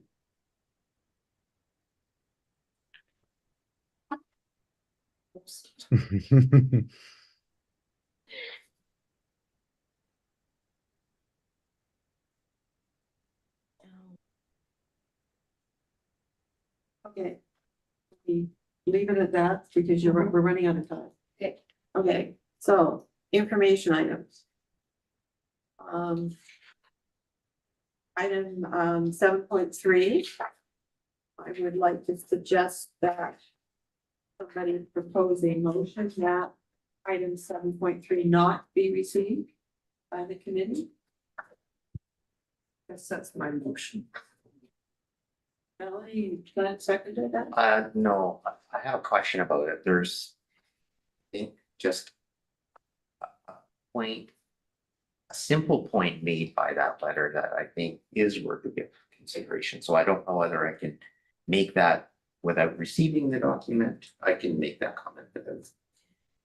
Discuss it. Did you want to provide some context? Well, I guess I was the context was we had quite a sort of discussion about, anonymous and everything else at council. And the resolution that council chose to give was not to receive. Okay. So, if there's some way you can bring your point up, just because it's a general point. There is. that You're interested I in actually I had the point in my head. Okay, actually so before that let's leave letter that. even Let's- arrived, so So, that's fine. okay, yeah, Alex? Can we get a seconder then to have it on the table for discussion? Well, the motion would be to not receive. Yes. No, but the motion has been made to not receive. We don't need a seconder before We we need a discuss it. seconder, but we're not discussing the motion. We won't discuss. Yeah. Can we discuss the motion? Council discuss the motion. The letter, Yeah. we didn't really discuss the motion, we discussed. Sorry, I have just a quick question. Like I'm not super familiar with this process, but like procedurally, what's the difference between accepting or not accepting? Like if we don't accept, then we just don't talk about it ever again? Is that the Well, we're not receiving it as an official piece of correspondence that we're going to discuss and debate, and what we discussed at council was more, should be we receiving this because it wasn't we don't know who the person is. Is it anonymous? Is it from a real person? And Right, was it, right. was it defamatory? And does that message Stuff get like that. back to the person that? So submitted it? just to maybe answer the question a little bit more, then the letter, as had it happened at council, will be removed from the agenda package and removed from the record. Oh, is that what's gonna happen to? That has happened at the council. Oh, yeah, that wasn't mine. And is the person that submitted informed? that We it don't was- know that it's a person. That's maybe, But it's communication back and forth through that email saying it was not received. Yeah, that's kind of a weird. Yeah. okay. And then additional information that happened at council was that these are gaps in our correspondence policy. There's sort of a conflict or a. But so it's being front loaded. There's a policy review going on. In fact, that's in council meetings, so it'll be addressed quite quickly. Quick for mini speed anyways, as far as policy goes. Just being able to have staff be able to take steps to verify. Okay, so we've got a motion that it be not, that the document not be received. Sorry, who was the seconder? Oh, did anybody second that motion? Nobody wants to second it. Nobody seconded. Okay, all right. Well then, David put up his hand. you don't, David. Alex and I can't vote. Sorry, David. Oh, David, oh, sorry. David, you got your hand up. You're seconding it? I'll second it, yeah. Okay, is there any discussion on whether or not we should receive? Glenn, did you want to make your comment? No, his stuff is different. My comment is not specific to that. It's actually, this letter happened to introduce something that was already on my mind. Okay, so should we deal with this I resolution? don't. Yes, so Okay. let's just deal with it. All in favor of not receiving? What, Jim, David? Are you in favor or not in favor of receiving the letter? You're muted, Jim. Oh, sorry, and my internet cut out for a quick second, so I missed that last thing. What are we voting on? We're voting on whether or not to receive the email at 7.3. That which is On the the similar assumption that it resolution that Is a council real had. person sending an email? I vote just to receive it. We don't know that it's a real person. So it's Okay, only- well, I mean, I guess that goes for any email you get, Okay. right? So, All right, well, let's just do all in favor, and we had two here, Melanie, and what about Fritz? Okay, all opposed? So opposed, I'm counting, because if you don't vote, you're voting in the positive. So are there any opposed? Like Glenn's opposed, okay. Anybody else? Okay. So everyone else is in favor, because All right. abstinence isn't positive. If you don't vote, you're deemed to have voted in favor, so the motion, the correspondence will not be received. And Yeah. now we're back to 6.2, which is other business. Alex, Would this be a point where we can allow Glenn to make his comment? that's why we've gone back to other business at 6.2. Sure. Well, in that case, there's two things. It's evolving. I think it was, I didn't go back and read the document, but we received a document from the Conservation Society. And if I'm not mistaken, there was some suggestion in there that the Conservancy should be involved in development application reviews. And I highly oppose that. There should be no special interest group getting involved in the review and approval of any permit application. So, we have a memorandum of understanding with the Conservancy. I haven't been able to get a copy of it, so why don't we get a copy of that and circulate it to everybody? And, Go to council. Council. yeah, I remember reviewing it, but I went to the September 2024 agendas, couldn't find it. So, Okay, I can look for it. yeah. Had to drive around to find it. My other item is just a question Yes. around schedule. I've kind of lost track. The project schedule, Daniel, where are we? Oh, we'll write that update that I didn't do this time. Maybe I missed it, but No, okay. Right, I didn't bring the update, so we are.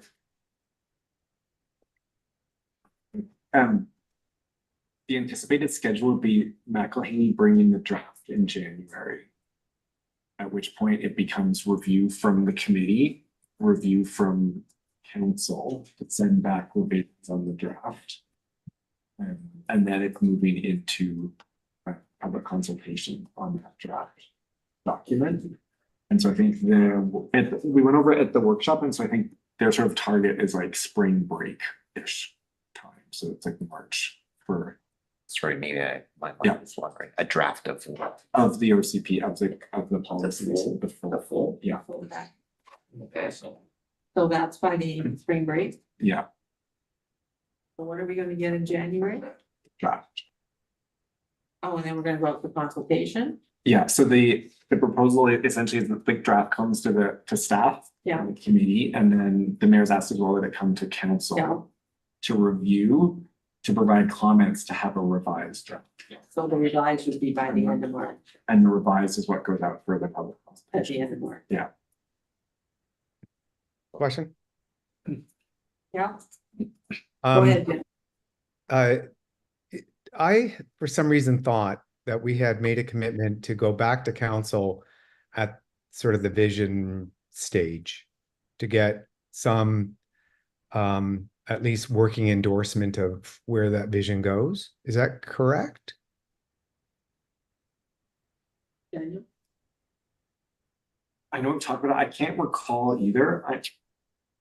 I know, like at our council strategic workshop, which was a week ago.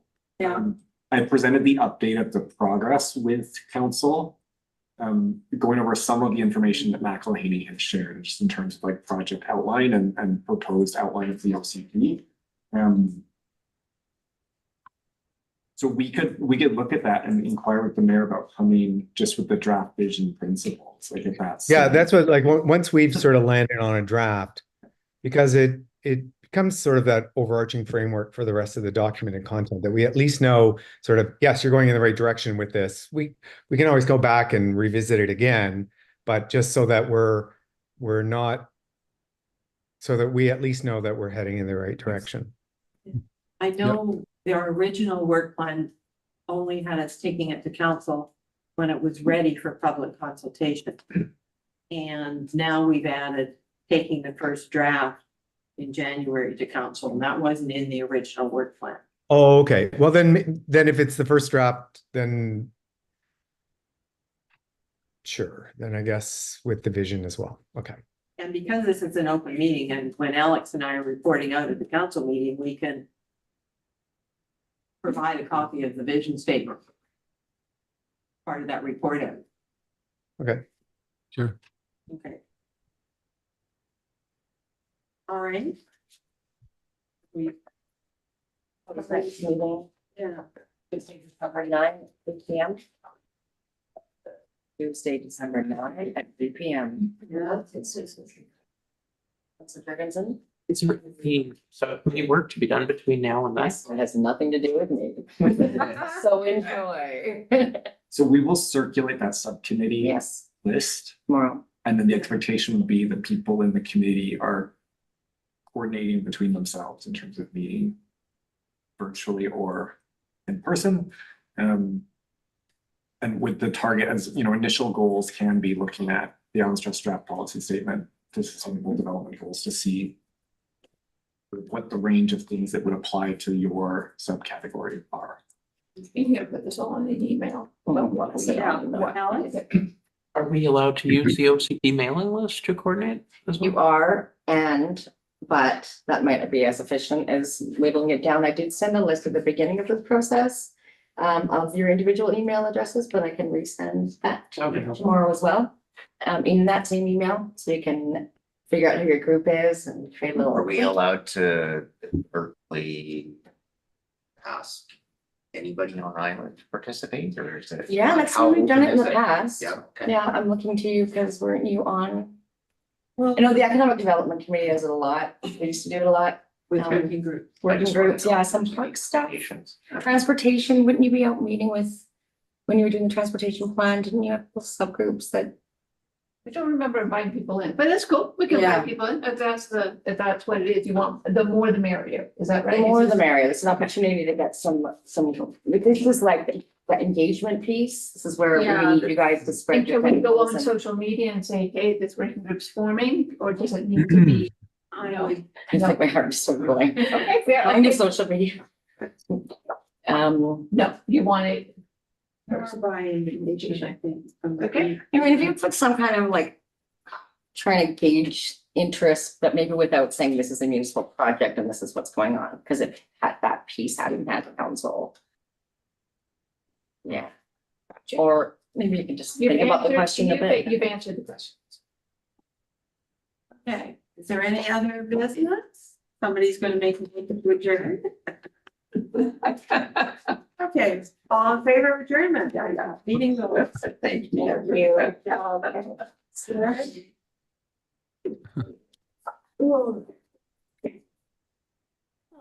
Thanks, guys. Thank you. Thank you. Your time.